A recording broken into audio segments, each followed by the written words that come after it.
ആദ്യ സമയങ്ങളിൽ ബാറിൽ കാണിക്കുമായിരുന്നു ഫൈനൽ നിൽക്കുമ്പോൾ. ഇപ്പൊ പേളിയുടെ ആണെങ്കിലും സബ്മോന്റെ ആണെങ്കിലും കാണിക്കുന്നുണ്ടായിരുന്നു ഫൈനൽസിൽ. പക്ഷെ അതിന് ശേഷം അതിന് ഒരു ജെനുവിനിറ്റി ഇല്ല, അല്ലെങ്കിൽ സുതാര്യമല്ല എന്നുള്ള ഒരു ചർച്ചകൾ കഴിഞ്ഞ കൊല്ലം ഫൈനൽസിൽ കാണിച്ചിട്ടുണ്ടായിരുന്നു. പക്ഷെ അത് ജെനുവിൻ അല്ല, അതിനകത്ത് കുറച്ച് ഇഷ്യൂസ് ഉണ്ട് എന്ന് പറയുന്നുണ്ടായിരുന്നു. അപ്പം അതെന്തുകൊണ്ടാണ് അങ്ങനെ ചർച്ച വരുന്നത്? കുറച്ചും കൂടി സുതാര്യമാക്കാൻ എന്തെങ്കിലും ഓപ്ഷൻസ് ഉണ്ട്? ഇപ്പോൾ അവർ കാണിക്കുന്ന സാധനം 100% ട്രൂ ആണെന്ന് എനിക്കറിയാം.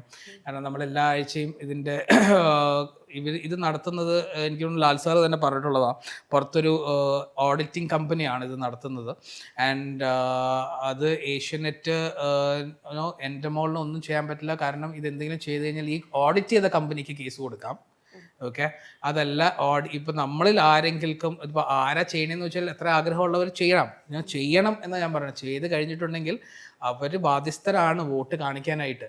കാണിച്ചില്ലെങ്കിൽ അത് ലീഗലി മൂവ് ചെയ്യാൻ പറ്റും. സോ ഇത്രയും വലിയൊരു ഷോ, ഇത്രയും കോടികൾ മുടക്കിയ ഒരു ഷോ ചെയ്യുമ്പോൾ അതിൽ തട്ടിപ്പ് നടത്തിയിട്ട് കാര്യമില്ലല്ലോ. എന്തെങ്കിലും ഒരു കാര്യം വന്ന് അത് പ്രശ്നം ഉണ്ടാക്കി പിന്നെ കേസ് പോയി അതിൽ ഇത് ചെയ്യേണ്ട ഒരു കാര്യമില്ല. അതുകൊണ്ട് അങ്ങനെ ചെയ്തിട്ടില്ല, അതുവരെ ചെയ്യാറുമില്ല. ഇപ്പം തന്നെ ഈ നോൺ ഒഫീഷ്യൽ വോട്ടിങ്ങും കാര്യങ്ങളും ഒക്കെ ഇഷ്ടം പോലെ നടക്കുന്നുണ്ട്. So people gets to know ഇങ്ങനെ ചെയ്ത് കഴിഞ്ഞാൽ ഇങ്ങനെ പോകും, അല്ലെങ്കിൽ ഒരാളെ പുറത്താക്കാൻ വേണമെങ്കിൽ എളുപ്പമാണ്. PR ഏജൻസികൾ ഒരുപാടുണ്ട്. I think lot of games are there behind, just not നമ്മൾ പുറത്ത് കാണുന്നത് മാത്രമല്ല എന്ന് എനിക്ക് തോന്നുന്നു.